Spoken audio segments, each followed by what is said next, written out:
नमस्कार साथियों, Ayush competition classes में आप सबका स्वागत है।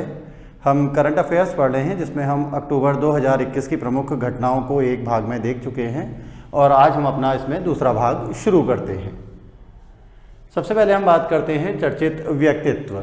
तो अक्टूबर 2021 में जो पर्सनैलिटी बहुत ज़्यादा चर्चा में रही, पहला नाम है इसमें विवेक राम चौधरी। इन्हें भारतीय वायुसेना का प्रमुख बनाया गया है। अदिति माहेश्वरी, इन्हें एक दिन के लिए भारत में ब्रिटिश उच्चायुक्त बनाया गया। तीसरे हैं अमित खरे। तो अमित खरे को प्रधानमंत्री नरेंद्र मोदी के सलाहकार पद पर नियुक्ति दी गई। शक्तिकांत दास, इन्हें आरबीआई का गवर्नर पुनर्नियुक्ति इनको दी गई है। अमिताभ बच्चन, इनको कॉइन सीडीएक्स ने अपना ब्रांड एम्बेसडर बनाया।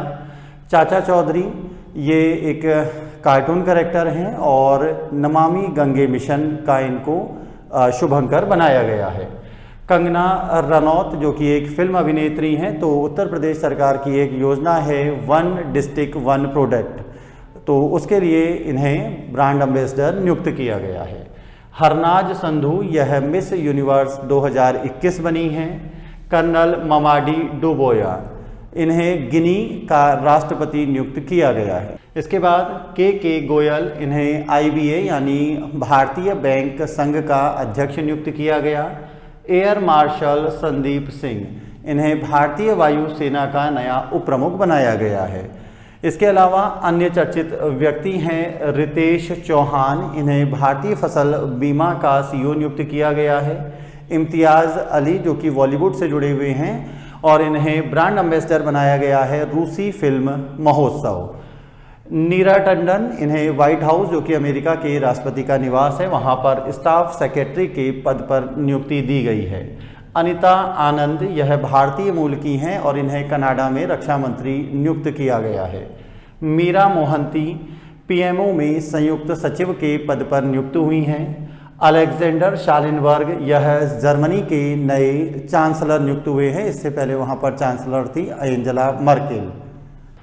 रजनीश कुमार, जो कि एसबीआई के चेयरमैन रह चुके हैं, इन्हें भारत पे ने अपने यहाँ अपॉइंट किया है। पुरस्कारों की अगर हम बात करें तो मेन इसमें सबसे इम्पोर्टेंट है डेमन गलगुट, जिनको साहित्य का बुकर पुरस्कार मिला है और इनकी रचना है द प्रॉमिस। तो पूछा जाएगा अगर बुकर पुरस्कार किसको मिला है, डेमन गलगुट को 2021 अक्टूबर 2021 में मिला। इसके अलावा कुछ रजनीकांत, जिनको दादा साहब फाल्के पुरस्कार देने की पहले ही घोषणा कर दी गई थी, अक्टूबर में दादा साहब फाल्के पुरस्कार दिया गया। सखारोव पुरस्कार, यह एलेक्सी नवाल्नी को मिला है। बी येदुरप्पा, इन्हें सर्वश्रेष्ठ कोरोना वॉरियर का पुरस्कार दिया गया। कुझंगल, ये एक भारतीय फिल्म है और इस फिल्म को ऑस्कर के लिए भारत की ओर से आधिकारिक रूप से प्रविष्टि दी गई। डॉक्टर रणदीप गुलेरिया, इन्हें लाल बहादुर शास्त्री पुरस्कार 2021 दिया गया। डॉक्टर जी सतीश रेड्डी, इन्हें ये डीआरडीओ के अध्यक्ष हैं और इन्हें आर्यभट्ट पुरस्कार से सम्मानित किया गया। इसके बाद हम बात करते हैं अर्जुन पुरस्कार। तो अर्जुन पुरस्कार बहुत सारे व्यक्तियों को दिया गया है। हम प्रमुख व्यक्तित्व की बात कर रहे हैं। शिखर धवन क्रिकेटर हैं। वंदना कटारिया, ये उत्तराखंड की रहने वाली हैं, हरिद्वार की, और इनके द्वारा टोक्यो ओलंपिक में हैट्रिक लगाई गई थी, तो इनको हॉकी फील्ड से हैं अर्जुन पुरस्कार दिया है। संदीप नरवाल कबड्डी के खिलाड़ी हैं। भावना पाटिल, ये पैरा टेबल टेनिस हैं और पैरा ओलंपिक में इनके द्वारा पदक जीता गया। सिंगराज अधाना पैरा निशानेबाज। सुहास यतिराज पैरा बैडमिंटन, ये आईएएस अधिकारी हैं और इन तीनों के द्वारा ही पैरा ओलंपिक में टोक्यो में जो आयोजित हुए थे पदक जीते गए थे। मौलाना अबुल कलाम आज़ाद ट्रॉफी पंजाब विश्वविद्यालय को मिली है। निषाद कुमार, ये पैरा एथलीट हैं, अर्जुन पुरस्कार इनको दिया गया है। और हॉकी के लिए हरमन प्रीत को मिले हैं। तो अर्जुन पुरस्कार बहुत सारे हैं, मेन ये ध्यान रखना है। यहाँ पर एक चीज़ ध्यान रखनी है, मौलाना अबुल कलाम आज़ाद ट्रॉफी, तो जो यूनिवर्सिटी पूरे वर्ष भर बहुत अच्छा प्रदर्शन करती है स्पोर्ट्स में, उसके लिए दिया जाता है, ये पंजाब विश्वविद्यालय को है। इसके बाद हम करते हैं मेजर ध्यानचंद खेल रत्न पुरस्कार। तो इसी वर्ष, इससे पहले इसका जो नाम था वो था राजीव गांधी खेल रत्न पुरस्कार। इस बार इसका नाम कर दिया गया है मेजर ध्यानचंद खेल रत्न पुरस्कार और यह 12 खिलाड़ियों को दिया गया है। इसके लिए ये जो खिलाड़ी हैं इनको चुनने के लिए जो समिति नियुक्त हुई थी उस समिति के अध्यक्ष थे न्यायमूर्ति मुकुंद कम शर्मा। तो हम ये 12 खिलाड़ी देख लेते हैं कौन कौन से हैं। नीरज चोपड़ा जिनके द्वारा स्वर्ण पदक जीता गया था 7 अगस्त को एथलेटिक्स, रवि कुमार कुश्ती, सुमित अंतिल पैरा एथलीट्स, सुनील छेत्री जो कि फुटबॉल के प्रसिद्ध खिलाड़ी हैं भारत के और अंतर्राष्ट्रीय फुटबॉल में दूसरे सबसे सक्रिय गोल करने वाले खिलाड़ी हैं, मिताली राज क्रिकेट, इन पर एक फिल्म आ रही है अभी शाबाश मिट्ठू, मनीष नरवाल पैरा शूटिंग, प्रमोद भगत और कृष्णा नायर ये दोनों पैरा बैडमिंटन से जुड़े हुए हैं, Avani Lekhara para shooting, PR Sreejesh hockey, Manpreet Singh hockey और लवलीन बोरगेहोन जिन्होंने टोक्यो ओलंपिक में भारत के लिए पहला पदक जीता था लवलीन बोरगेहोन बॉक्सिंग। तो ये सारे खिलाड़ी 12 खिलाड़ियों को इस वर्ष मेजर ध्यानचंद खेल रत्न पुरस्कार के लिए चुना गया है। इसके बाद हम बात करते हैं नोबेल पुरस्कार। तो नोबेल पुरस्कार के लिए चयन अक्टूबर माह में हो जाता है और नोबेल पुरस्कार 10 दिसंबर को अल्फ्रेड नोबेल की स्मृति में दिए जाते हैं। नोबेल पुरस्कार इसलिए दिए जाते हैं क्योंकि ये अल्फ्रेड नोबेल ने डायनामाइट की खोज की थी और उसके बाद उन्हें ये लगा कि ये जो उनकी खोज है ये मानव सभ्यता के कल्याण के लिए होना चाहिए, लेकिन उसका नकारात्मक जो नेगेटिव यूज़ ज़्यादा लोग डायनामाइट का कर रहे थे। तो अल्फ्रेड नोबेल ने अपनी सारी संपत्ति दान कर दी और उस पैसे से प्रतिवर्ष नोबेल पुरस्कार दिए जाते हैं। तो किस किस को मिला है? मोस्ट इम्पॉर्टेंट है शांति का नोबेल पुरस्कार मारिया रेसा और दमित्री मुरादेव को मिला है। साहित्य का अब्दुल रज्जाक गुरनाह को। रसायन का नोबेल पुरस्कार डेविड WC मैकमिलन और बेंजामिन लिस्ट को मिला। अर्थशास्त्र के नोबेल पुरस्कार ध्यान रखने हैं 3 व्यक्तियों को मिले हैं, David card, Joshua D Angrist और गुइडो W इम्बेंस। इसके अलावा भौतिक का मिला है स्यूकुरो मनावो, क्लॉस हैसलमैन और जियोर्जियो पारिसी। चिकित्सा का डेविड जूलियस और एडम पॉम्टियन। तो हमें महत्वपूर्ण है नोबेल पुरस्कार जो अगले 1 साल तक प्रतियोगी परीक्षाओं में पूछे जाएंगे। इसके बाद बात करते हैं प्रमुख पर्सनैलिटी जिनका अक्टूबर में निधन हुआ है। तो उमर शरीफ ये पाकिस्तान के हैं, हास्य अभिनेता हैं और इनका निधन हुआ। अब्दुल कादिर ये पाकिस्तान के परमाणु कार्यक्रम के जनक हैं। अरविंद त्रिवेदी इनके द्वारा रामायण में रावण का किरदार निभाया गया था। पुनीत राजकुमार ये प्रसिद्ध फिल्म अभिनेता हैं और इनका भी निधन हुआ। ये कन्नड़ फिल्में किया करते थे पुनीत राजकुमार। योगेंद्र मोहन ये दैनिक जागरण समाचार पत्र समूह के चेयरमैन थे। तो ये 5 हमें यहाँ पर नाम याद रखने हैं। इसके बाद हम बात करते हैं महत्वपूर्ण पुस्तकों की कि कौन कौन सी किताबें हैं यहाँ पर इम्पोर्टेंट। तो एक किताब हम पढ़ चुके हैं, डेमन गलगुट साहित्य बुकर पुरस्कार द प्रॉमिस।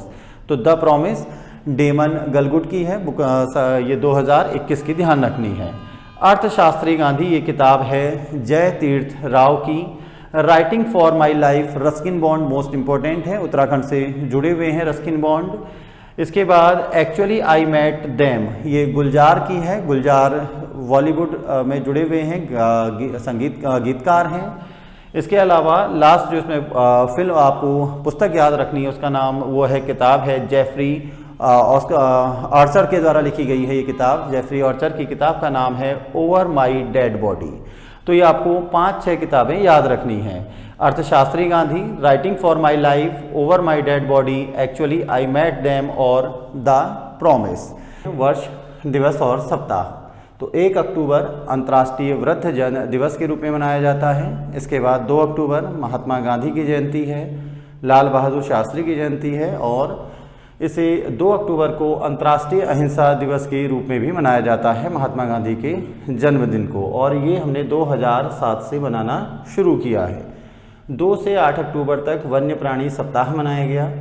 4 अक्टूबर विश्व पर्यावरण दिवस, 5 अक्टूबर विश्व शिक्षक दिवस, 8 अक्टूबर वायुसेना दिवस, 11 अक्टूबर यह अंतर्राष्ट्रीय महिला दिवस के 11 अक्टूबर यह अंतर्राष्ट्रीय बालिका दिवस के रूप में मनाया जाता है और सबसे पहले 2012 में हमने अंतर्राष्ट्रीय बालिका दिवस मनाया। साथ ही यह लोकनायक जयप्रकाश नारायण का जन्मदिन भी है। 20 अक्टूबर विश्व सांख्यिकी दिवस के रूप में मनाया जाता है। 21 अक्टूबर पुलिस स्मृति दिवस के रूप में। 24 अक्टूबर संयुक्त राष्ट्र संघ का स्थापना दिवस है। 29 अक्टूबर अंतर्राष्ट्रीय इंटरनेट दिवस और 31 अक्टूबर ये राष्ट्रीय एकता दिवस के रूप में मनाया जाता है। यह सरदार वल्लभ भाई पटेल का जन्म दिवस है। तो ये हमें प्रमुख डेट या सप्ताह हमें अक्टूबर में याद रखने हैं। ऑपरेशन या महोत्सव ये कोंकण शक्ति 2021 भारत और ब्रिटेन के मध्य सैन्य अभ्यास है और ये अपनी तरह का एक पहला सैन्य अभ्यास है जिसमें दोनों देशों की तीनों सेनाओं ने भाग लिया। यह 3 जगह हुआ, चौबटिया उत्तराखंड, मुंबई और भारत का पश्चिमी तट। तो चौबटिया उत्तराखंड जहाँ पर थल सेनाओं के मध्य युद्ध अभ्यास हुआ, मुंबई जहाँ पर एयरफोर्स और पश्चिमी तट पर दोनों की नेवी के मध्य हुआ। अजय वॉरियर ये भी उत्तराखंड में सैन्य अभ्यास हुआ है, भारत और इंग्लैंड का है। युद्ध अभ्यास 2021 भारत और अमेरिका का है जो कि अलास्का में आयोजित हुआ। संयुक्त सागर 2021 चीन और रूस के मध्य सैन्य अभ्यास है। जिमैक्स 21 भारत और जापान के मध्य युद्ध अभ्यास है और राष्ट्रीय आदिवासी नृत्य महोत्सव ये रायपुर छत्तीसगढ़ में आयोजित हुआ। खेल प्रतियोगिताओं की हम बात करते हैं तो लारा काराडोसी ये 2020 में 5 गेंदों पर इनके द्वारा 5 विकेट लिए गए महिला क्रिकेटर हैं, कनाडा की हैं। राहुल द्रविड़ ये भारतीय क्रिकेट टीम के कोच बनाए गए और पुरुष टीम के, और महिला टीम के अगर कोच पूछे जाएंगे तो रमेश पवार है। राशिद खान ये क्रिकेट खिलाड़ी हैं, अफगानिस्तान की ओर से खेलते हैं, क्रिकेटर हैं और 2020 अंतर्राष्ट्रीय में सबसे तेज 100 विकेट लेने का इनके द्वारा रिकॉर्ड बनाया गया। क्यूटिस कैम्पर इनके द्वारा 4 गेंदों पर 4 विकेट लिए गए 2020 में। रमेश पवार कोच महिला टीम। लेवन कप 2021 यूरोपीय टीम के द्वारा जीता गया। डूरंड कप 2021 FC गोवा के द्वारा जीता गया। इभा ये महिला अंडर 17 जो फुटबॉल अभी आयोजित होना है उसकी शुभंकर है। सुनील छेत्री ये भारत के फुटबॉलर हैं और अंतर्राष्ट्रीय फुटबॉल में सबसे ज़्यादा गोल करने वाले दूसरे सक्रिय खिलाड़ी हैं, यानी जिसने रिटायरमेंट नहीं लिया है। सैफ फुटबॉल तो ये सैफ फुटबॉल प्रतियोगिता जो हुई थी ये मालदीव में हुई थी और इसको विजेता जो इसका है वो है भारत। सरिता मोर इनके ये विश्व जो अभी कुश्ती प्रतियोगिता हुई है उसमें रजत पदक अंशु मलिक के द्वारा जीता गया और कांस्य पदक सरिता मोर के द्वारा जीता गया। तो ये विश्व कुश्ती चैंपियनशिप प्रतियोगिता हमें ध्यान रखनी है जिसमें अंशु मलिक और सरिता मोर ये दोनों भारतीय हैं। तो ये प्रमुख घटनाएं हमारी खेल की हैं। इसके अलावा अक्टूबर में IPL 2021 का दूसरा संस्करण भी हुआ। पहला जब इसका संस्करण भारत में चल रहा था तो उसके बाद वहाँ क्या कहते हैं कोविड के कारण पूरा आयोजन नहीं हो पाया, तो इसका जो शेष आयोजन है वो UAE में हुआ। तो IPL 2021 की प्रमुख अगर हम प्रमुख फैक्ट देखते हैं तो यह जो इसका विजेता है Chennai super king. Chennai super king के द्वारा चौथी बार इस प्रतियोगिता को जीता गया। ये IPL का 14वां सत्र था। इसमें फेयर प्ले का अवार्ड राजस्थान रॉयल्स को मिला।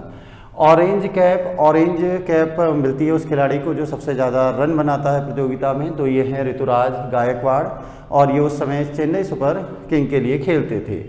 Most valuable player of the season ये हर्षल पटेल को मिला। हर्षल पटेल रॉयल चैलेंजर बेंगलुरु के लिए खेले हैं और इनके द्वारा IPL में हैट्रिक भी ली गई और उसी मैच में रविंद्र जडेजा ने इनके एक ही ओवर में 37 रन भी बनाए, यानी सबसे महंगे गेंदबाज भी। तो चेन्नई इससे पहले 2010, 11 और 18 में भी विजेता रह चुका है। Final Dubai international cricket stadium में हुआ और फाइनल में man of the match Plessis को मिला है। IPL में 8 टीमों के द्वारा भाग लिया गया और आयोजन इसका हम पढ़ चुके हैं कि 29 मैच भारत में हुए 9 अप्रैल से 2 मई तक। UAE में 19 सितंबर से 15 अक्टूबर तक शेष 31 मैच खेले गए। तो उप विजेता इस जो हराया है फाइनल में चेन्नई सुपर किंग ने, वो कोलकाता नाइट राइडर्स को हराया। इसके अलावा IPL तो हम पढ़ चुके हैं कि सबसे ज़्यादा विकेट यानी पर्पल कैप हर्षल पटेल को हैट्रिक बनाई है। हर्षल पटेल ने एक ही ओवर में 37 रन दिए, रविंद्र जडेजा ने बनाए। रोहित शर्मा इस IPL में एक ही टीम के खिलाफ 1000 रन बनाने वाले खिलाड़ी बने। स्मृति मंधाना ये भारतीय महिला क्रिकेट की प्रमुख खिलाड़ी हैं और इन्होंने ऑस्ट्रेलिया में टेस्ट शतक बनाया। थॉमस कप का जो विजेता है वो इंडोनेशिया है। उबेर कप चीन ने जीता। बेल्जियम, तो जो फुटबॉल फीफा रैंकिंग है उसमें बेस्ट जो नंबर 1 रैंकिंग है वो बेल्जियम की है और भारत का क्रम 106वां है। शाकिब अल हसन ये खिलाड़ी हैं, क्रिकेटर हैं और इनके द्वारा 2020 में सबसे ज़्यादा विकेट लेने का रिकॉर्ड बनाया गया। जेम्स पैटिंसन ये क्रिकेट खिलाड़ी हैं ऑस्ट्रेलिया के, जिनके द्वारा क्रिकेट से संन्यास लिया गया। दिव्या देशमुख ये 21वीं महिला ग्रैंड मास्टर बनी हैं भारत की। आईपीएल के बारे में एक दो चीज़ें जो रह गई हैं, जैसे इस आईपीएल में 4 शतक बने, ये 4 शतक बनाए हैं देवदत्त पडिक्कल, संजू सैमसन, ऋतुराज गायकवाड़ और जे बटलर ने। तो बटलर और संजू सैमसन ये दोनों राजस्थान रॉयल्स के लिए खेलते हुए शतक बनाया है। ऋतुराज गायकवाड़ ये चेन्नई सुपर किंग के खिलाड़ी हैं और देवदत्त पडिक्कल उस समय बेंगलोर के लिए खेला करते थे। तो ये हमने वीडियो के माध्यम से प्रमुख घटनाएं देखी अक्टूबर 2021 की। इसके बाद अगले वीडियो में हम नवंबर 2021 की प्रमुख घटनाओं को डिस्कस करेंगे। इसी के साथ हमारा आज का ये टॉपिक समाप्त होता है। धन्यवाद।